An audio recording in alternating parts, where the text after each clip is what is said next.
जैन साथियों, आज से हम आपका बिहार स्पेशल का क्लास स्टार्ट करने जा रहे हैं और इसमें आपका जो बिहार स्पेशल क्लास होगा ये आपका 17वें बीपीएससी और आपका टीआरई 4 के लिए आपका ये क्लास होगा। ठीक है, लेकिन आपका ये जो क्लास है खासकर आपका 17वें बीपीएससी के लिए आपका बहुत ही महत्वपूर्ण है, क्योंकि आपको पता होगा कि बीपीएससी एग्जाम आपका बिहार स्पेशल से लगभग आपका 30 से 35 क्वेश्चन पूछा जाता है। हालांकि आपका 69वें बीपीएससी में कुछ क्वेश्चन कम पूछा गया था, इसका मतलब ये नहीं हुआ कि 17वें बीपीएससी में आपका क्वेश्चन कम रहेगा। तो 17वें बीपीएससी में आपका लगभग 30 प्रश्न तो जरूर रहेगा आपका बिहार स्पेशल से, इसीलिए आपका 17वें बीपीएससी के लिए आपका बिहार स्पेशल बहुत ही ज़रूरी है। ऐसे आपका कोई भी बिहार के एग्जाम होता है तो वहाँ पर आपका बिहार स्पेशल का क्वेश्चन जरूर ही पूछे जाते हैं। तो ये आपका बिहार के सभी एग्जामों के लिए आपका ये क्लास है। तो ये जो आपका क्लास स्टार्ट करने जा रहे हैं ये आपका हम करेंगे बीपीएससी के PYQ से, यानी बीपीएससी के पूछे हुए प्रश्न होगा।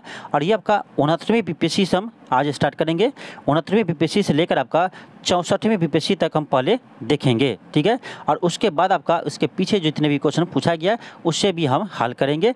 अब आज जो हम स्टार्ट करेंगे आपका ये 69वें बीपीएससी से होगा। ठीक है, तो जैसे आपका प्रश्न बढ़ेगा पहले आपका 69वें बीपीएससी होगा का क्वेश्चन पूछा हुआ रहेगा, फिर आपका 68वीं का रहेगा, फिर आपका 67वीं का रहेगा। तो इसी तरह से आपका यानी पीछे की ओर जाएंगे हम। ठीक है, तो इसी तरह से आपका जितने भी प्रश्न पूछा गया सभी को हम हल करने वाले हैं। तो चलिए हम आज का क्लास स्टार्ट करते हैं। क्वेश्चनों का फर्स्ट है, मैथिली भाषा का विकास निम्नलिखित में से किसके शासनकाल के दौरान हुआ है? तो ये आपका हुआ है कर्नाट वंश के समय। ऑप्शन क्या होगा? बी होगा कर्नाट राजवंश। तो ध्यान रखिएगा, मैथिली भाषा का विकास कर्नाट राजवंश के समय हुआ था। चलिए इसका कुछ एक्सप्लेनेशन देख लेते हैं। अब देखिए, कर्नाट राजवंश जो है ये आपका 297 से, ध्यान रखिएगा 297 से 1324 ईस्वी में बिहार राज्य के तिरहुत और मिथिला में शासन किया था। कहाँ पर? तिरहुत और मिथिला में शासन किया है। और कर्नाट वंश का स्थापना जो है ये न्यायदेव ने किया है। कब किया है? 297 में। 297 ईस्वी में न्यायदेव ने कर्नाट राजवंश की स्थापना किया है। यहाँ से भी प्रश्न आपका पूछा गया है, तो ध्यान रखिएगा कर्नाट वंश का स्थापना किसने किया है? तो न्यायदेव ने किया है। ठीक है, चलिए हम आगे बढ़ते हैं। आपका क्वेश्चन आपका सेकेंड है। क्वेश्चन आपका सेकेंड है कि कब बिहार पहली बार ब्रिटिश शासित भारत के तहत बंगाल प्रेसिडेंसी से अलग हुआ था? तो ये आपका हुआ था 1912 में। बंगाल से बिहार आपका 22 मार्च 1912 को अलग हुआ था। 22 मार्च 1912 को बिहार बंगाल से अलग हुआ था, इसीलिए प्रत्येक वर्ष 22 मार्च को हम बिहार दिवस मनाते हैं। चलिए कुछ इसका भी एक्सप्लेनेशन देख लेते हैं। देखिए, बंगाल से बिहार का अलग करने की घोषणा दिल्ली दरबार में किंग जॉर्ज प्रथम द्वारा किया गया था। इसे भी ध्यान रखिएगा, किसने किया था? किंग जॉर्ज प्रथम द्वारा। देखिए 12 दिसंबर 1911 को दिल्ली दरबार में किंग जॉर्ज पंचम ने बिहार को बंगाल से अलग करने की घोषणा की थी। तो ध्यान रखिएगा 12 दिसंबर 1911 को बिहार को अलग होने के लिए यानी किंग जॉर्ज पंचम ने घोषणा किया था। और ये आपका जो लागू हुआ है ये आपका 22 मार्च 1912 को, यानी 22 मार्च 1912 को यह घोषणा लागू हो गया और 22 मार्च 1912 को बंगाल से बिहार अलग हो गया। इसे आप ध्यान रखेंगे। अगला प्रश्न आपका है, क्वेश्चन आपका नेक्स्ट है।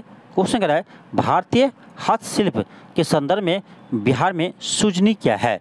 अब देखिए ये जितने भी प्रश्न अभी हम बनाए हैं ये सभी आपका 69वें बीपीएससी में पूछा गया है। ठीक है, 69वें बीपीएससी में पूछा गया है।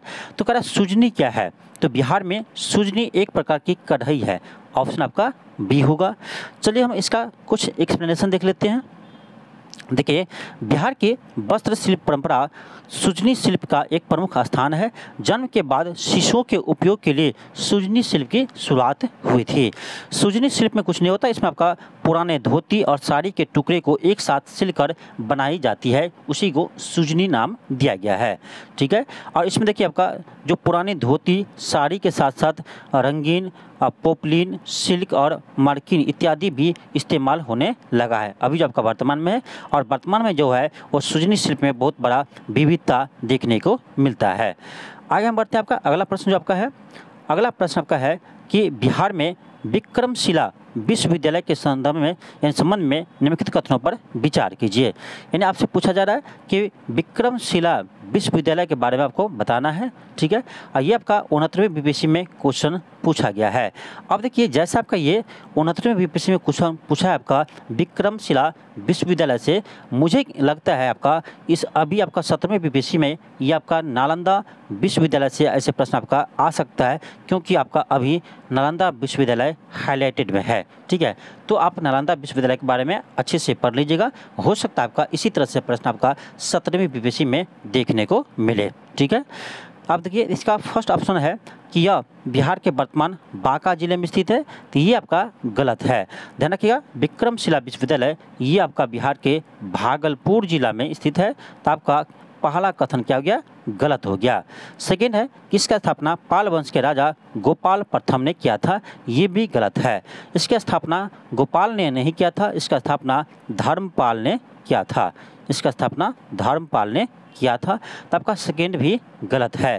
थर्ड है बौद्ध धर्म का वर्ज्यान संप्रदाय यहाँ फला फूला, ये बिल्कुल सही है।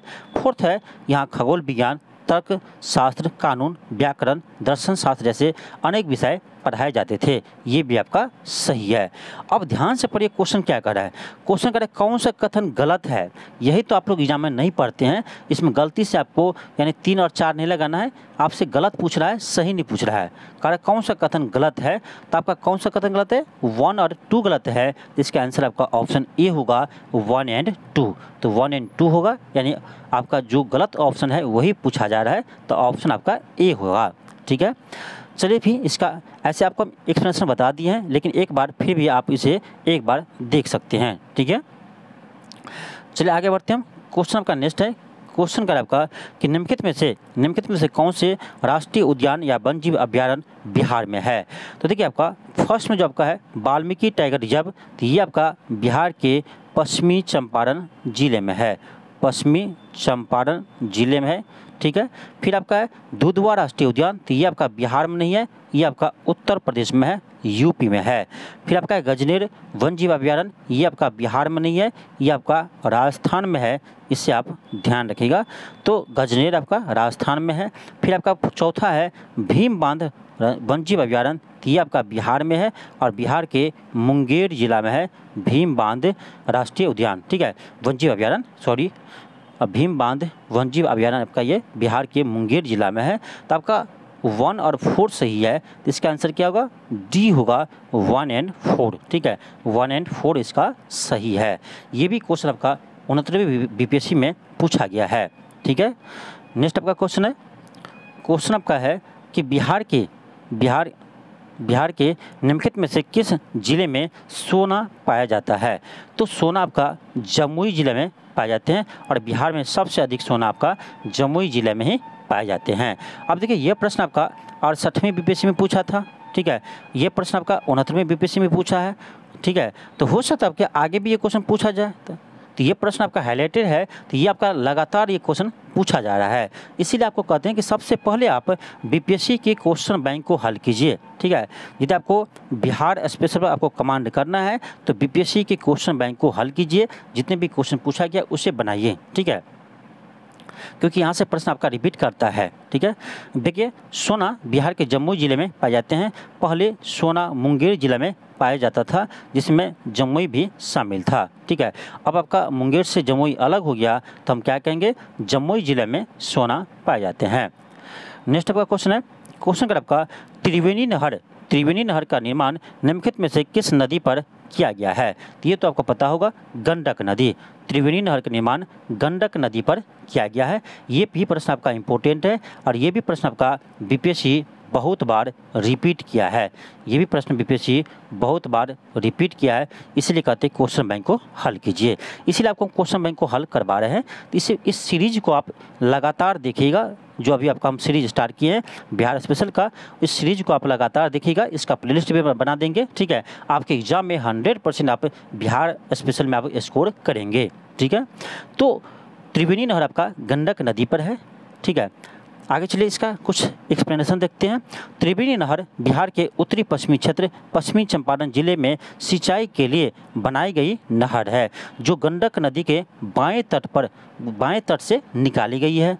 गंडक नदी आप देखिए, गंडक नदी नेपाल बिहार में बहने वाली प्रमुख नदी है और इसकी कुल लंबाई 814 किलोमीटर है। यानी यहाँ से एक चीज़ और आपको पता चल गया कि जो गंडक नदी है ये आपका नेपाल और बिहार के बीच सीमा लगाती है। ठीक है, गंडक नदी जो है ये बिहार और नेपाल के बीच सीमा लगाती है और इसे सदा नीरा नदी भी कहते हैं। ध्यान रखिएगा, गंडक नदी को सदा नीरा नदी भी कहते हैं। ठीक है, ये प्रश्न आपके एग्जाम में आ चुका है। यहाँ भी आपको दिया गया है कि नेपाल में सालीग्रामी और मैदानी भाग में नारायणी और सप्त गंडकी कहते हैं। नेपाल में से कहते हैं इसे सालीग्रामी कहते हैं नेपाल में। ठीक है, और नारायणी भी कहते हैं। नेक्स्ट आपका प्रश्न आपका है कि बिहार की भौगोलिक संरचना चट्टान प्रणालियों से बनी है। कह चट्टान प्रणालियों की उनकी वितरण का से मिलान कीजिए। बहुत ही अच्छा प्रश्न पूछा है और ये आपका 69वें बीपीएससी में यह प्रश्न पूछा है। आपको बता दें, अब जो आपका बीपीएससी बिहार स्पेशल का जो क्वेश्चन पूछता है ये आपका डीपली प्रश्न अब पूछने जा रहा है। ठीक है, इन आपका अब डीपली प्रश्न पूछ रहा है तो आपको बिहार स्पेशल भी आपको डीपली में पढ़ना होगा।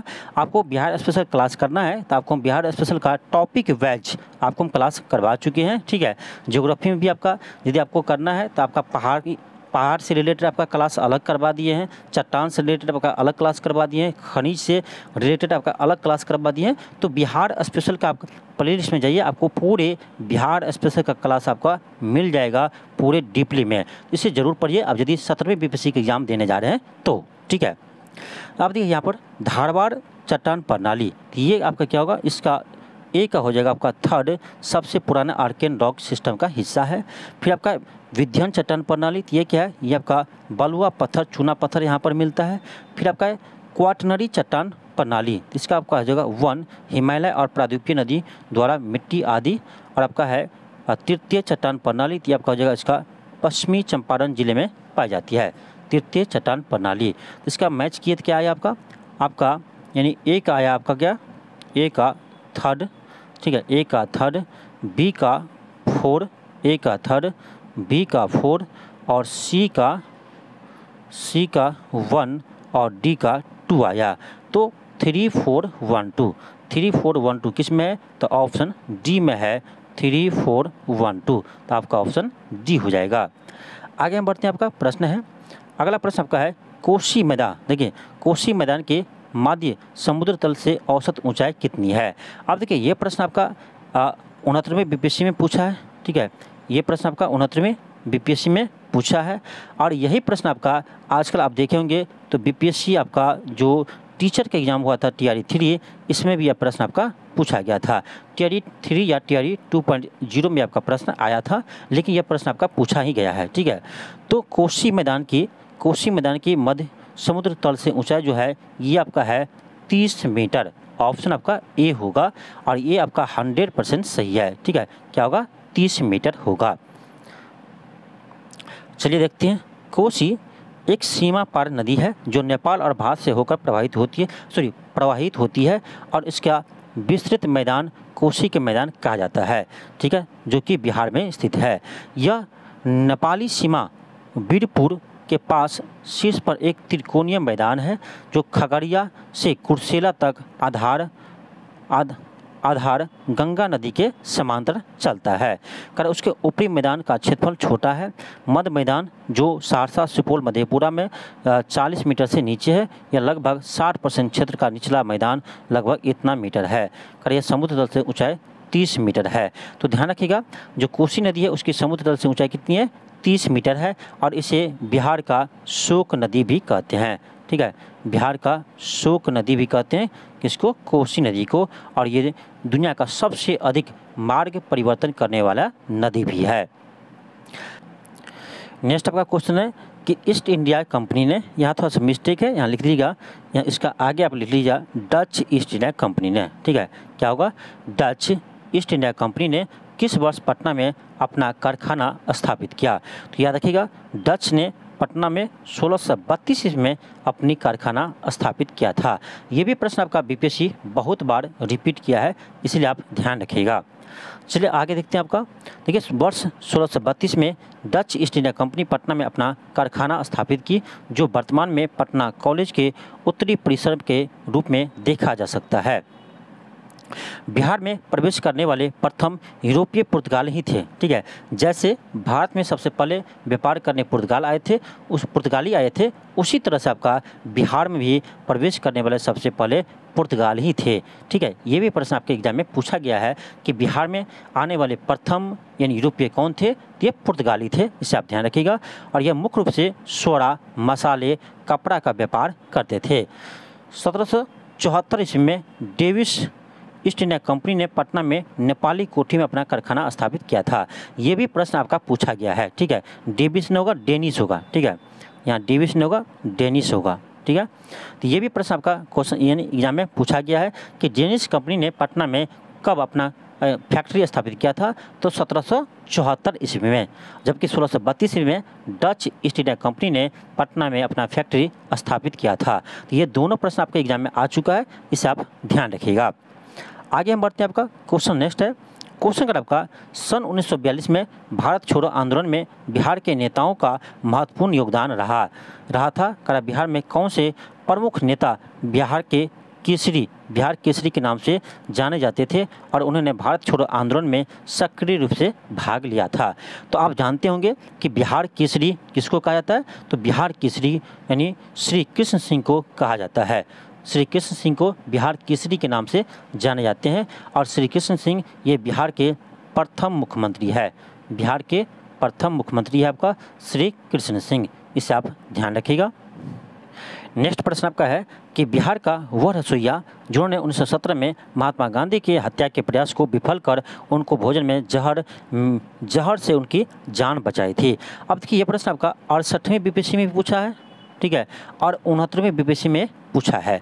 इसीलिए आपको हम सबसे ज़्यादा बीपीएससी के क्वेश्चन बैंक को हल करवाते हैं। सबसे ज़्यादा आप देखेंगे हम सबसे ज़्यादा फोकस करते हैं आपका बीपीएससी के क्वेश्चन बैंक पर, इसीलिए क्योंकि यहाँ से क्वेश्चन आपका डायरेक्ट रिपीट करता है, खासकर आपका बिहार स्पेशल। ठीक है, तो इस क्लास को जरूर देखिए और इस सीरीज में आपको हम 69वें बीपीएससी से लेकर आपका पिछले जितने भी क्वेश्चन पूछा है सभी को आपको हम करवाएंगे। ठीक है, तो इस क्लास को आप जरूर देखिएगा। तो इसका आपका होगा बतख मियाँ। ठीक है, बतख मियाँ ने महात्मा गांधी को जान बचाई थी। ठीक है, ऑप्शन बी होगा। देखिए बतख मियाँ मोतिहारी नील कोठी में कारखाने में क्या करते थे, वो काम करते थे, यानी रसोइया का काम करते थे नील कोठी में। ठीक है, तो 1917 में गांधी जी को मोतिहारी कोठी के मैनेजर इरविन, इसका नाम ध्यान रखिएगा। मुझे जो लगता है अगला जो प्रश्न बनेगा यही बनेगा कि महात्मा गांधी के दूध में जहर देने के लिए किसने कहा था, तो मैनेजर इरविन ने कहा था। ध्यान रखिएगा, मोतिहारी कोठी के मैनेजर इरविन ने कहा था। ठीक है, किसको, बतख मियाँ को। ठीक है, बतख मियाँ को कहा था कि दूध में जहर मिलाकर गांधी जी को पिला दो। ठीक है, तो लेकिन जो बतख मियाँ है उन्होंने गांधी जी को बता दिया कि इस दूध में जहर मिला हुआ है। ठीक है, इसी कारण से उसने गांधी जी को यानी इसको जान जाने से बचा लिया। ठीक है, तो यहाँ मुझे जो लगता है आपका अगला जो प्रश्न बनेगा या आपका यही बनेगा यहाँ से कि गांधी जी को दूध में जहर मिलाने के लिए किसने कहा था, तो मैनेजर इरविन यानी मोतिहारी कोठी के मैनेजर इरविन ने कहा था। ये लॉर्ड इरविन नहीं है, ध्यान रखिएगा, जो आप लॉर्ड इरविन पढ़े हैं वो लॉर्ड इरविन नहीं है, ये मैनेजर इरविन है। ठीक है, तो हो सकता है आपका ऑप्शन वो भी दे दे, तो ध्यान रखिएगा। ठीक है, अगला आपका प्रश्न है, क्वेश्चन का आपका बिहार सरकार ने किस वर्ष तक कार्बन उत्सर्जन कम कर बिहार राज्य को प्रदूषण मुक्त बनाने की योजना बनाई है। देखिए ये प्रश्न आपका पूछा गया था 69वें बीपीएससी में। ठीक है, ये जो प्रश्न है ये आपका पूछा गया था 69वें बीपीएससी में पूछा गया है। ठीक है, अब देखिए इसका आंसर आपका होगा 2040। ठीक है, क्या होगा, 2040 होगा। जो बिहार सरकार का यानी लक्ष्य रखा है ये 2040 तक रखा है कि प्रदूषण को यानी शून्य करने का। ठीक है, तो इसका आंसर आपका इसमें कोई भी नहीं होगा, ध्यान रखिएगा, इसका आंसर होगा 2040। बाद में बीपीएससी ने इस क्वेश्चन को डिलीट कर दिया था क्योंकि इसका ऑप्शन ही रॉन्ग था, गलत था। ठीक है, तो ध्यान रखिएगा, इसका आंसर 2040 होगा।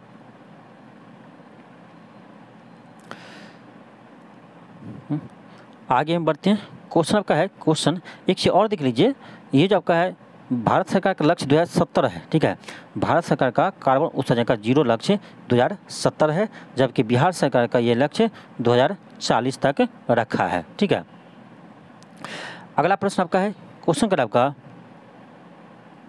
क्वेश्चन कर रहा है नमक सत्याग्रह के दौरान बिहार के लोगों ने नमक बनाने के साथ साथ सरकार के विरुद्ध किस कर के विरोध करने का विकल्प चुना है। अब देखिए ये प्रश्न आपका 68वें बीपीएससी में पूछा है, ठीक है, ये प्रश्न आपका 68वें बीपीएससी में पूछा है। तो ये आपका था चौकीदारी कर, ठीक है, चौकीदारी कर देने से मना कर दिया था, तो इसका आंसर क्या होगा, चौकीदारी कर होगा, सॉरी, तो इसका आंसर होगा आपका ऑप्शन ई, इनमें से कोई नहीं, ठीक है। ये आपका 68वें बीपीएससी में पूछा है, ठीक है, कि नमक सत्याग्रह के दौरान बिहार के लोगों ने किसका विरोध किया था, ठीक है, नमक बनाने के साथ साथ तो चौकीदारी कर का विरोध किया था, ठीक है।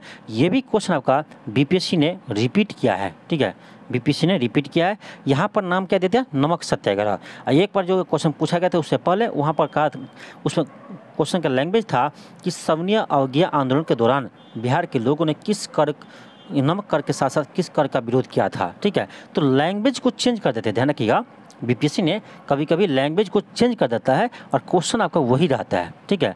तो इसीलिए क्वेश्चन बैंक को हल कीजिए, जो आपको हम करवा रहे हैं इसे ज़रूर आप कीजिए। नेक्स्ट आपका क्वेश्चन है कि श्री कृष्ण सिंह द्वारा गठित बिहार की निर्वाचित सरकार ने फरवरी 1938 में किस कारण से इस्तीफा दे दिया था। तो ये आपका दिया था राजनीतिक कैदियों को छोड़ने के कारण श्री कृष्ण सिंह ने यानी वो सरकार से इस्तीफा दे दिया था, ऑप्शन सी होगा। देखिए 20 जुलाई 1937 को भारत सरकार अधिनियम 1935 के तहत श्री कृष्ण सिंह के नेतृत्व में बिहार कांग्रेस सरकार का गठन किया गया, लेकिन फरवरी 1938 में राजनीतिक कैदियों के रिहाव के मुद्दे को लेकर श्री कृष्ण सिंह द्वारा गठित सरकार ने इस्तीफा दे दिया, इसे आप ध्यान रखिएगा। अगला आपका प्रश्न है, क्वेश्चन का आपका किसने चंपारण सत्याग्रह के दौरान बिहार में गांधी जी की जान बचाई थी। अब देखिए ये क्वेश्चन जो आपका पूछा है ये 68वें बीपीएससी में पूछा है, ठीक है, 68वें बीपीएससी में क्वेश्चन पूछा है, सिंपली पूछा है आपका कि चंपारण सत्याग्रह के दौरान बिहार में गांधी जी की जान किसने बचाई थी। तो बतख मियाँ ने बचाई थी, पहले आपको बताया है।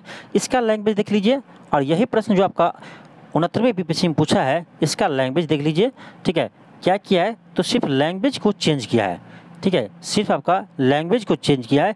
यहाँ पर बता दिया है कि बिहार का वो रसोइया जिन्होंने 1917 में महात्मा गांधी के हत्या के प्रयास को विफल कर उन्हें भोजन में मिले जहर से उनकी जान बचाई थी, पूरे यहाँ कहानी जैसे बता दिया है, ठीक है। फिर प्रश्न पूछा है और यहाँ पर आपका जो 68वें पूछा है ये सिंपली पूछा है कि चंपारण सत्याग्रह दौरान गांधी का जान किसने बचाया था, ठीक है। तो क्वेश्चन तो आपका सेम है, क्वेश्चन आपका सेम है, लेकिन थोड़ा सा लैंग्वेज को घुमा दिया है, तो प्रश्न तो आपका सेम है, ठीक है। तो 68 में भी पूछा है, 69 में भी पूछा है, हो सकता है ये प्रश्न आपका 17वें बीपीएससी में भी पूछे, ठीक है, सॉरी 68 में पूछा है, 69 में पूछा है, मुझे लगता है कि आपका आगे भी ये प्रश्न आ सकते हैं, ठीक है। तो जब ऐसे प्रश्न को बीपीएससी रिपीट कर सकता है तो बाकी प्रश्न को भी बीपीएससी रिपीट कर सकता है, इसीलिए कहते हैं आप मेरे साथ इस क्वेश्चन बैंक को पूरे हल कीजिए। क्या होगा इसका आंसर, बतख मियाँ होगा। नेक्स्ट आपका क्वेश्चन है, क्वेश्चन का आपका असहयोग आंदोलन के दौरान किसने बिहार के किसानों की अगुवाई की थी। ये क्या था आपका, स्वामी विद्यानंद, ऑप्शन क्या होगा, बी होगा। असहयोग आंदोलन के दौरान बिहार में किसानों को अगुवाई किसने किया था, स्वामी विद्यानंद ने किया था, ऑप्शन आपका बी होगा। 1 अगस्त 1920 को असहयोग आंदोलन की शुरुआत महात्मा गांधी द्वारा की गई, जिसे बिहार में ब्रज किशोर प्रसाद, डॉक्टर राजेंद्र प्रसाद, नजरुल हक आदि द्वारा नेतृत्व प्रदान किया गया, लेकिन इसके दौरान बिहार के दरभंगा में हो रहे किसान आंदोलन का नेतृत्व स्वामी विद्यानंद ने किया था। अब देखिए यहाँ से एक चीज़ और आपको याद रखना चाहिए कि जो असहयोग आंदोलन के दौरान स्वामी विद्यानंद ने जो किसानों के आंदोलन का नेतृत्व किया था वो कहाँ किया था, तो दरभंगा में किया था, ठीक है, दरभंगा में किया था, इसे भी ध्यान रखिएगा। फिर आपका अगला प्रश्न है, क्वेश्चन का आपका स्वराज दल की स्थापना बिहार में किसने की। अब देखिए यहाँ जो प्रश्न आपका है ये कह रहा है स्वराज पार्टी का स्थापना आपका बिहार में किसने किया था, तो ये किया था आपका श्री कृष्ण सिंह ने, ऑप्शन बी होगा।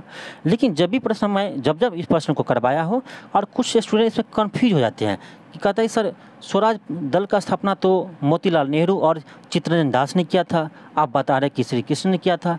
तो देखो मैं आपको बताऊं, जो स्वराज पार्टी है वो देश लेवल पर बात करें, ठीक है, इंडिया लेवल पर बात करें तो उसका स्थापना चित्तरंजन दास और मोतीलाल नेहरू ने किया था, ठीक है। लेकिन ये प्रश्न क्या कर रहा है कि स्वराज दल की स्थापना बिहार में किसने किया है। तो ध्यान से पढ़ो क्वेश्चन को, बिहार में आपसे पूछा जाए कि स्वराज पार्टी की स्थापना किसने किया है, तो ये किताब का श्री कृष्ण सिंह ने। तो क्वेश्चन को ध्यान से पढ़िए, दोनों में अंतर है, सीधे रट लेने से नहीं होता है। क्वेश्चन को समझिए कि कौन सा प्रश्न क्या है। सीधे याद रहता कि स्वराज पार्टी लगा देते हो लगा देते हो आप मोतीलाल नेहरू और चित्तरंजन दास। लेकिन यहाँ पर प्रश्न ये है कि स्वराज पार्टी का स्थापना बिहार में किसने किया है, तो बिहार में किया है श्री कृष्ण सिंह। इसे आप ध्यान रखिएगा। आई होप आप लोग इसके बाद आप कन्फ्यूज नहीं होंगे दोनों में, ठीक है। अब देखिए 1 जनवरी 1923 को मोतीलाल नेहरू और चित्तरंजन दास द्वारा इलाहाबाद में स्वराज पार्टी की स्थापना की गई। और करा बिहार में स्वराज पार्टी की स्थापना श्री कृष्ण सिंह के द्वारा की गई थी।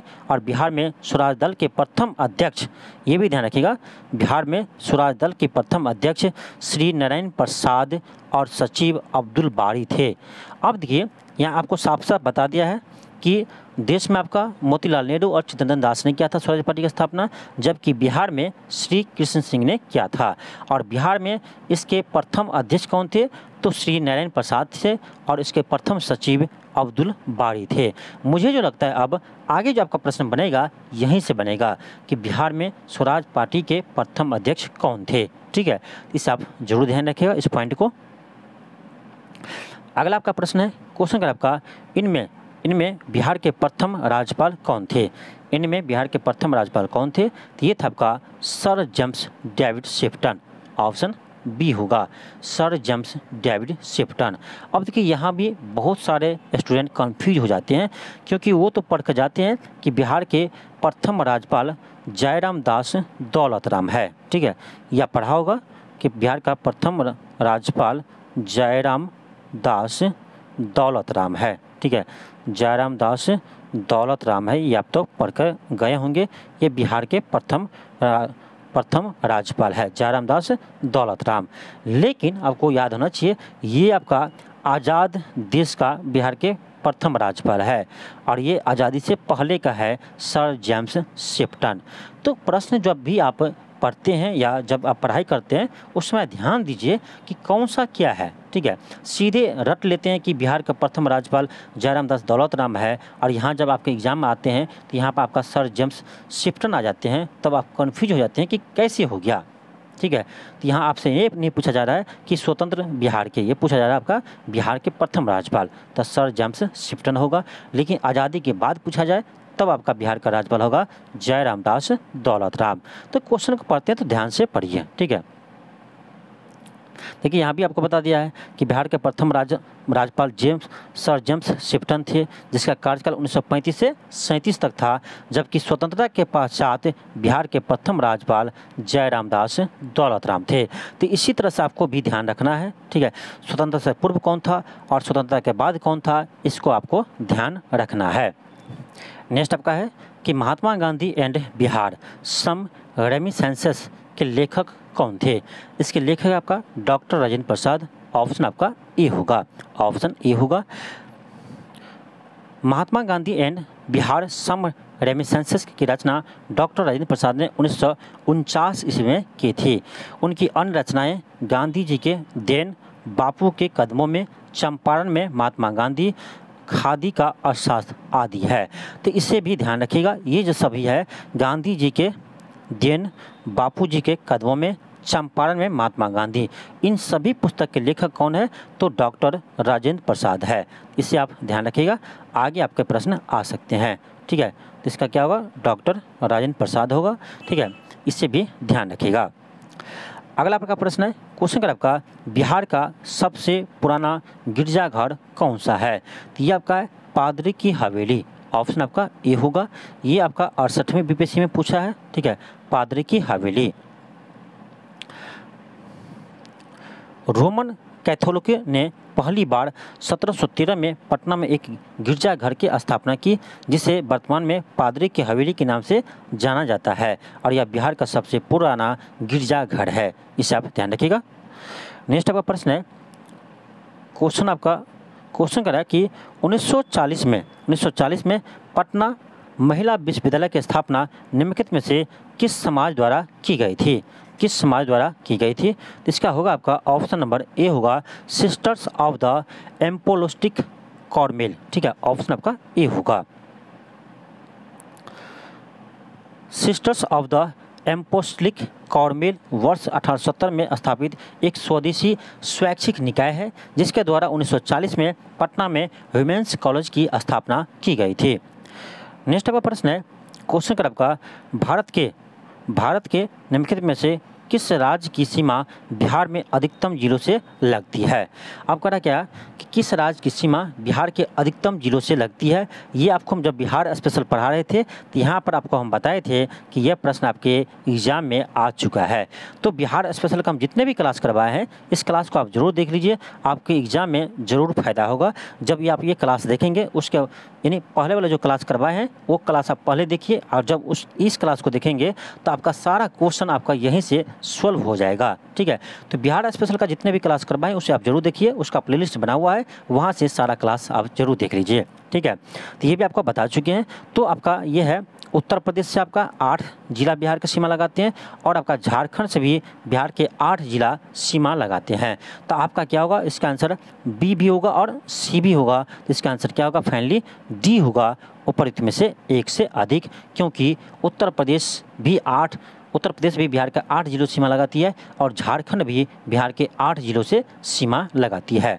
नेपाल कितने लगाती है? तो नेपाल बिहार के 7 जिलों से सीमा लगाती है, और पश्चिम बंगाल बिहार के 3 जिलों से सीमा लगाती है। ये आपको बहुत डिटेल्स में आपको पढ़ाया है, इस क्लास को आप जरूर देख लीजिएगा। चलिए देख लेते हैं एक बार। यहाँ भी बिहार के 8 जिला है जिसकी सीमा उत्तर प्रदेश से लगती है। ये आपका है पश्चिमी चंपारण, गोपालगंज, सारण, सिवान, भोजपुर, कैमूर, बक्सर, रोहतास। ठीक है, और बिहार के 8 जिला है जो झारखंड सीमा लगाती है। ये आपका है औरंगाबाद, रोहतास, गया, नवादा, जमुई, बांका, भागलपुर, कटिहार। ये सभी आपको पहले बता चुके हैं और पूरे आपको मैप पर बताए हैं। ठीक है, बिहार के मैप पर पूरे अच्छे से आपको समझा कर बताए हैं, तो उस क्लास को आप जरूर देखिएगा। ठीक है, हाल ही में आपको ये क्लास करवाए थे, इसे आप जरूर देखिए, यहाँ से आपका सारे प्रश्न बन जाएंगे। ठीक है, नेक्स्ट आपका प्रश्न है, क्वेश्चन कर आपका निम्नलिखित में से कौन सा भागलपुर से मिर्चा चौकी की ओर रेल मार्ग में बिहार का अंतिम रेलवे स्टेशन है? ठीक है, तो इसका आंसर आपका होगा अम्मापाली रेलवे स्टेशन, ऑप्शन सी होगा। यानी कह रहा कि भागलपुर से मिर्चा चौकी की ओर रेल मार्ग में बिहार का अंतिम रेलवे स्टेशन कौन सा है? इस प्रश्न पूछने का कोई मतलब ही नहीं बनता है। ठीक है, ऐसे प्रश्न एग्जाम में पूछ दिया जाता है जिसका कोई मतलब ही नहीं बनता है। जिसे आप याद रखिए या ना रखिए, लेकिन याद रखिए, हो सकता है आपका 17वीं बीपीएससी में पूछ दे, कोई ठीक नहीं है बीपीएससी को। ठीक है, कोई ठीक नहीं है बीपीएससी को, इसलिए आप इसका सी आंसर ध्यान रखिए, अम्मापाली रेलवे स्टेशन। आगे हम बढ़ते हैं, क्वेश्चन आपका नेक्स्ट है, क्वेश्चन का आपका बिहार में खनिज उत्पादन के संदर्भ में निम्नलिखित कथनों पर विचार कीजिए। अब देखिए, बिहार के जो प्रमुख आपका खनिज है, इससे भी आपको हम एक क्लास करवाए हैं और बहुत ही महत्वपूर्ण क्लास है, और इसका आपका स्टूडेंट भी बहुत सारे प्यार दिया है, और आपका लगभग 1 लाख व्यू गया है आपका इस क्लास पर, जिसमें आपको बिहार के खनिज का उत्पादन वाले क्षेत्र बताया है। यहाँ से आपका बीपीएससी एग्जाम में 100% आपका प्रश्न बनता ही बनता है। तो आपके जो बिहार का प्रमुख खनिज है, ये वाले आपका टॉपिक एक करवाए हैं, उसे भी आप देख लीजिएगा। सब्जेक्टिव और ऑब्जेक्टिव दोनों टाइप से हम करवाए हैं। ठीक है, इस क्लास को आप जरूर देखिएगा, बिहार का महत्वपूर्ण खनिज। चलिए इसको हल करते हैं। पहला है कि रोहतास में पायरेट्स का शाब्दिक भंडार है, बिल्कुल सही है। सेकेंड है चूना पत्थर मुंगेर और रोहतास जिले में पाए जाते हैं, ये भी सही है। थर्ड है जमुई जिले में सोने के भंडार पाए जाते हैं, ये भी सही है। अब देखिए इसका आंसर क्या होगा, तो 1, 2, 3 तीनों सही है, तो इसका आंसर होगा आपका ऑप्शन नंबर डी, उपयुक्त में से एक से अधिक, उपयुक्त में से एक से अधिक। लेकिन इसका बीपीएससी ने शायद आंसर ई दिया है। ठीक है, बीपीएससी ने इसका आंसर शायद ई दिया है, लेकिन ई इसका आंसर होगा नहीं। मैं बता रहा हूँ क्यों नहीं होगा, क्योंकि देखिए 1 2 3 तीनों सही है। ए में क्या करा 1 and 3, तो ये तो आंसर होगा ही। बी में करा क्या केवल 3, 3 तो सही है। और करा सी में 1 and 2, ये भी तो सही है। तो इसका आंसर होना चाहिए था आपका ऑप्शन डी, ठीक है। लेकिन बीपीएससी ने इसका आंसर ई दिया है, और ई इसीलिए दिया है, इसका कहना है कि किसी भी ऑप्शन में आपका 1 2 3 तीनों नहीं है, इसीलिए इसका आंसर आपका डी नहीं होगा, जो गलत है। अभी देख लीजिए, अभी आपका टीचर वाला जो एग्जाम हुआ है वहाँ भी आपका ऐसे ही प्रश्न था करेंट अफेयर का, ठीक है। केवल 1, केवल 2, केवल 3, 3 ऑप्शन में था, लेकिन फिर भी इसका आंसर ऑप्शन बीपीएससी ने डी दिया है। अभी क्यों दिया है? जब बीपीएससी यहाँ पर नहीं माना है ऐसा, तो अभी क्यों बीपीएससी ने माना है, ठीक है। तो आपको ऑप्शन डी लेकर ही चलना है, एक से अधिक, क्योंकि तीनों कथन आपका सही है, ठीक है। बीपीएससी कभी कभी मतलब कि अपने मनमानी करता है, ध्यान रखिएगा, कभी कभी सही करता है, कभी कभी अपना मनमानी भी करता है। इस बार आपका टीआरई 3 में ऐसे प्रश्न पूछा है, ऐसे ही ऑप्शन दिया है, तो उसको सही मान लिया डी ऑप्शन एक से अधिक, लेकिन उसमें एक से अधिक नहीं माना था। तो ये बीपीएससी कभी कभी ऐसे करता है, लेकिन आप डी ही मानकर इसका आंसर चलिए, ठीक है। अगला प्रश्न आपका है कि बिहार में बहने वाली पवित्र नदी फाल्गु निम्नलिखित में से किन नदियों के संगम से बनती है? तो फाल्गु नदी जो बनती है ये आपका मोहना और नीलाजन नदी से बनती है। ऑप्शन आपका ए होगा। चलिए हम देखते हैं इसका कुछ एक्सप्लेनेशन। देखिए, बोधगया से 3 किलोमीटर नीचे नीलाजन और मोहना दो बड़े आकार की पर्वतीय धाराओं से मिलकर फाल्गु नदी का निर्माण करती है। इसकी चौड़ाई इतनी है, चौड़ाई से मतलब नहीं है। नीलाजना नदी को निर्जना और नीलाजना के रूप में जाना जाता है। फाल्गु नदी को निर्जना के नाम से जाना जाता है। फाल्गु नदी को निर्जना के नाम से भी जाना जाता है। फाल्गु नदी की लंबाई 135 किलोमीटर है और फाल्गु नदी के किनारे प्रति वर्ष पितृपक्ष मेला का आयोजन होता है, जो पूर्वजों के मोक्ष की कामना करते हैं, जिसमें पिंडदान भी करते हैं। इसीलिए फाल्गु नदी को पवित्र नदी भी कहा गया है। आगे हम बढ़ते हैं। आगे आपका है कि बिहार में निम्नलिखित में से किस स्थान पर पहली बार चाय बागानों की स्थापना की गई थी? तो ये क्या था आपका ठाकुरगंज में। ऑप्शन बी होगा। ये भी आपका 68वें बीपीएससी में पूछा गया प्रश्न है। ये भी आपका 68वें बीपीएससी में पूछा गया प्रश्न है।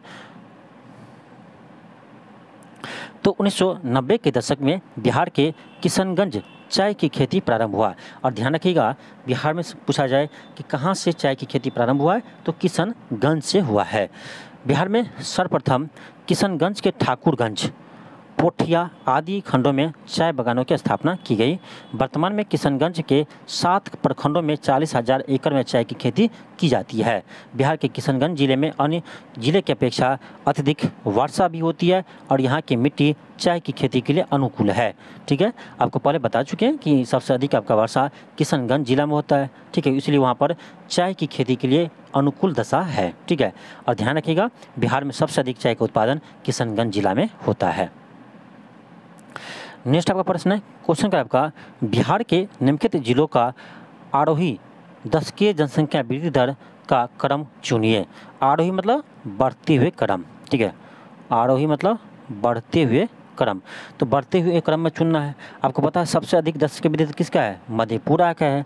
यदि आपको ये याद होता तो ऑप्शन आपका बी लगा लेते। ठीक है, तो सबसे अधिक आपका मधेपुरा का है, उससे कम किशनगंज का है, उससे कम आपका सिवान का है दशकीय वृद्धि दर। ठीक है, इसे आप ध्यान रखिएगा। देखिए 2011 जनगणना के अनुसार बिहार की दशकीय वृद्धि दर 25.42% है। देखिए यहाँ भी बताइए कितना है, 25.42% है। जबकि ये प्रश्न आपका इस बार बीपीएससी टीआरई 3 में पूछा था, तो ये दे रहा आपका कितना 25.07%, जो गलत है। ठीक है, तो बीपीएससी कभी कभी मनमानी करता है। अब बताइए ये डाटा जब गलत है, इसी का आंसर बीपीएससी ने दिया है। ठीक है, लेकिन इसका आंसर क्या होगा? तो 25.42% होगा। ये आपका बिहार का दशकीय वृद्धि दर है। ठीक है, जो देश में 6ठे स्थान पर है। करा सर्वाधिक जनसंख्या वृद्धि दर वाला जिला कौन सा है? मधेपुरा है। सबसे अधिक जनसंख्या वृद्धि दर कहाँ हुआ है? मधेपुरा में है हुआ है। ठीक है, और सबसे कम कहाँ हुआ है? सबसे कम आपका गोपालगंज जिला में हुआ है।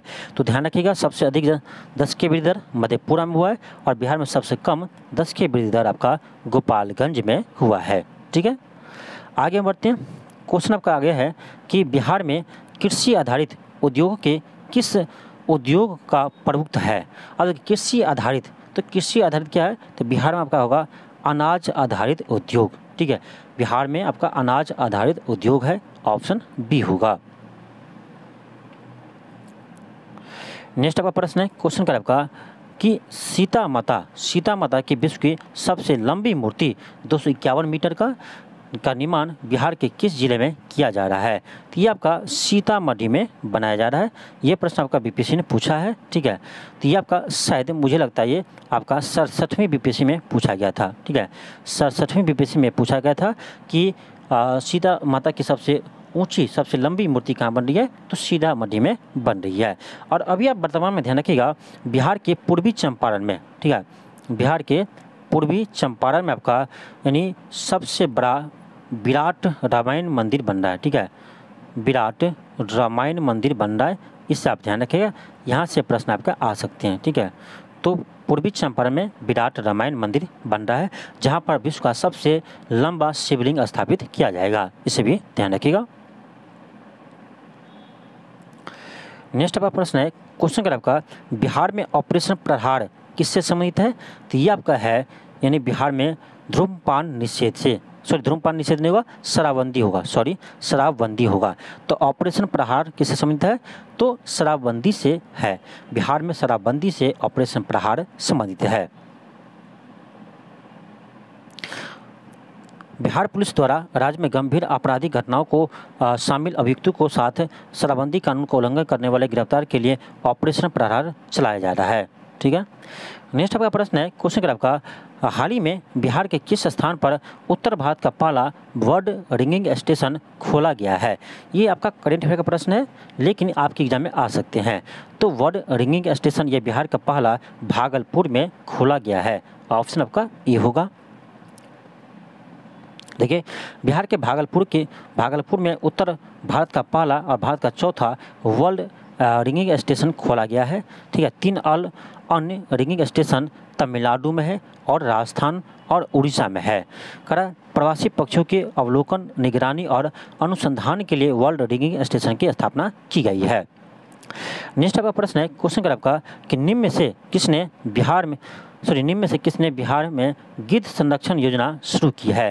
तो ये क्या आपका वाल्मीकि टाइगर रिजर्व में गिद्ध संरक्षण योजना शुरू की गई है, ऑप्शन सी होगा।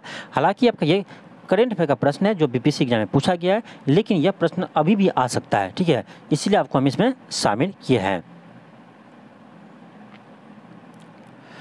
पश्चिमी चंपारण के जिले के वाल्मीकि टाइगर रिजर्व में उत्तराखंड के कॉर्बेट नेशनल पार्क के तर्ज पर गिद्ध संरक्षण केंद्र स्थापित करने का प्रस्ताव भेजा गया है। ठीक है, और ध्यान रखिएगा, बिहार में वाल्मीकि टाइगर रिजर्व अधिकारियों ने हाल ही में संरक्षित क्षेत्र में 150 पक्षियों के देखने के बाद गिद्ध संरक्षण योजना का शुरू किया है। तो ध्यान रखिएगा, वाल्मीकि टाइगर रिजर्व में उत्तराखंड के जीव कॉर्बेट नेशनल पार्क के तर्ज पर गिद्ध संरक्षण अभियान शुरू किया जा रहा है, इससे आप ध्यान रखिएगा। ये प्रश्न आपका आ सकता है कि बिहार के वाल्मीकि टाइगर रिजर्व में गिद्ध संरक्षण योजना किसके आधार पर लागू किया गया है? तो उत्तराखंड के कॉर्बेट नेशनल पार्क के तर्ज पर किया जा रहा है, इसे भी ध्यान रखिएगा। अगला प्रश्न आपका है कि बिहार में तुर्क सत्ता का वास्तविक संस्थापक कौन था? तो बिहार में तुर्क सत्ता का वास्तविक संस्थापक माना जाता है बख्तियार खिलजी को, ऑप्शन बी होगा। बिहार में बख्तियार खिलजी को तुर्क सत्ता का वास्तविक संस्थापक माना जाता है, ऑप्शन बी होगा। बिहार में तुर्क सत्ता की स्थापना का वास्तविक श्रेय बख्तियार मोहम्मद इब्ने खातिर खिलजी को जाता है, यानी बख्तियार खिलजी को जाता है। बख्तियार खिलजी कुतुबुद्दीन ऐबक का एक सैन्य शिल्पकार था। उसने बंगाल और बिहार के पूर्वी भारतीय क्षेत्रों पर मुस्लिम विजय का नेतृत्व किया और खुद उनके शासन के लिए स्थापित किया, और बंगाल के खिलजी वंश के संस्थापक थे। और ये भी देखिए याद है कि वह बंगाल में खिलजी वंश के संस्थापक थे, कौन? बख्तियार खिलजी। ठीक है, और यह बंगाल में 1203 से 1270 अवधि तक शासन भी किया है। अगला प्रश्न आपका है, क्वेश्चन कर आपका, बिहार के प्रथम गवर्नर कौन थे? बिहार के प्रथम भारतीय गवर्नर कौन थे? अब देखिए, गवर्नर से यानी राज्यपाल से आपका बहुत सारे प्रश्न आपको पूछा गया है, लेकिन थोड़ा सा उसको घुमा कर पूछा जाता है, ठीक है। अब यहाँ पूछा है क्या, बिहार के प्रथम भारतीय गवर्नर, ये नहीं कह रहा है, ये कह रहा है प्रथम भारतीय गवर्नर कौन थे? तो ये था आपका सत्येंद्र प्रसन्न सिन्हा। सत्येंद्र प्रसन्न सिन्हा ये बिहार के प्रथम भारतीय गवर्नर थे, ठीक है। ऑप्शन आपका ये होगा। सत्येंद्र प्रसन्न सिन्हा ब्रिटिश भारत के प्रमुख वकील और राजनेता थे। वह बिहार और उड़ीसा के पहले राज्यपाल, और बंगाल के पहले एडवोकेट जनरल और वायसराय कार्यकारी परिषद के सदस्य बनने वाले भारतीय और ब्रिटिश मंत्रालय के सदस्य बनने वाले पहले भारतीय थे, ठीक है। इसे भी आप एक बार देख लीजिएगा। नेक्स्ट आपका प्रश्न है, क्वेश्चन कर आपका, संथाल विद्रोह के नेता कौन थे? संथाल विद्रोह के नेता कौन थे? तो ये था आपका यानी सिद्धू और कान्हो। संथाल विद्रोह के नेतृत्व किसने किया था? सिद्धू और कान्हो ने किया था। ऑप्शन आपका बी होगा। देखिए, संथाल समुदाय के लोग सिंहभूम, मिदनापुर, हजारीबाग, वकुंडा, मानभूम क्षेत्र में रहते थे। और करा, संथालों ने अंग्रेज शासन का अत्याचार और अधिक कर की नीति के परेशान होकर सन 1855 में विद्रोह किया था। और संथाल समुदाय के 4 भाई सिद्धू, कान्हो, चांद, भैरव ने मिलकर यह संथाल विद्रोह किया था। और यह संथाल विद्रोह 1855-56 में हुआ था, ठीक है, ध्यान रखिएगा। नेक्स्ट आपका क्वेश्चन है, क्वेश्चन कर आपका, बिहार का चेरे विद्रोह किस वर्ष हुआ था? यह आपका हुआ था 1798 में। ऑप्शन सी होगा। आधिकारिक रूप से चेरे विद्रोह 1798 में चेरे जनजाति के लोगों ने किया था। और इसका नेतृत्व किया था आपका भूषण सिंह जमींदार ने। भूषण सिंह ने किया था, ध्यान रखिएगा। चेरे विद्रोह 1798 में हुआ था और इसका नेतृत्व किया था भूषण सिंह। आगे बढ़ते हैं हम। क्वेश्चन आपका नेक्स्ट है, क्वेश्चन आपका, किस वर्ष उड़ीसा को बिहार से पृथक किया गया था? उड़ीसा बिहार से कब अलग हुआ? तो 1936 में, ठीक है। 1 अप्रैल 1936 को, ध्यान रखिएगा, 1 अप्रैल 1936 को बिहार से उड़ीसा अलग हुआ था, ठीक है। बिहार से उड़ीसा आपका अलग हुआ था 1 अप्रैल 1936 को। और आपका बिहार से झारखंड कब अलग होगा? तो ये आपका 15 नवंबर 2000 ईस्वी को, 15 नवंबर 2000 ईस्वी को आपका बिहार से झारखंड अलग हुआ था। इससे भी ध्यान रखिएगा। चलिए आपको एक बार बता देते हैं। देखिए, आपका 22 मार्च 1912 को बंगाल से बिहार अलग हुआ, ठीक है। 22 मार्च 1912 को बंगाल से बिहार अलग हुआ। और 1 अप्रैल 1936 को, 1 अप्रैल 1936 को यह आपका उड़ीसा बिहार से अलग हो गया। और आपका 15 नवंबर 2000 ईस्वी को बिहार से आपका झारखंड अलग हो गया। इस तीनों डेट को याद रखिएगा, ये तीनों डेट से आपका प्रश्न बनता है। ये सब आपको बता चुके हैं। आगे चलिए बढ़ते हैं। अगला आपका प्रश्न है कि बिहार राज्य का कुल भौगोलिक क्षेत्रफल कितना है? ये आपको हाल ही में आपको हम एक क्लास करवाए थे कि बिहार का सामान्य परिचय, और उसमें आपको पूरी आपका बिहार के डिटेल्स में हम बात किए थे, ठीक है। तो उस क्लास को भी देख लीजिएगा, बिहार का सामान्य परिचय जो आपको हाल ही में करवाया है, ठीक है। इससे आपका सारा प्रश्न बन जाएगा कि बिहार राज्य का कुल भौगोलिक क्षेत्रफल कितना है। तो आपको बताए थे ये आपका है 94,163 वर्ग किलोमीटर। 94,163 वर्ग किलोमीटर है। और ये आपका जनगणना 2011 के अनुसार है। तो आपका क्या होगा? ऑप्शन सी हो जाएगा। क्या होगा? ऑप्शन सी होगा। तो आज आप यहीं तक रहने दीजिए, ठीक है। आज हम यहीं तक रहने देते हैं और अगले क्लास में आपका हम इसको कंटिन्यू करेंगे, ठीक है। अगले क्लास में कंटिन्यू करेंगे। इसमें आपका मैं नहीं चाहता हूँ कि आपका लंबा वीडियो बने, ठीक है, लंबा क्लास हो, ऐसा मैं नहीं चाहता हूँ। मैं चाहता हूँ कि थोड़े थोड़े आपको डेली इसको हम पढ़ते चलें, ठीक है।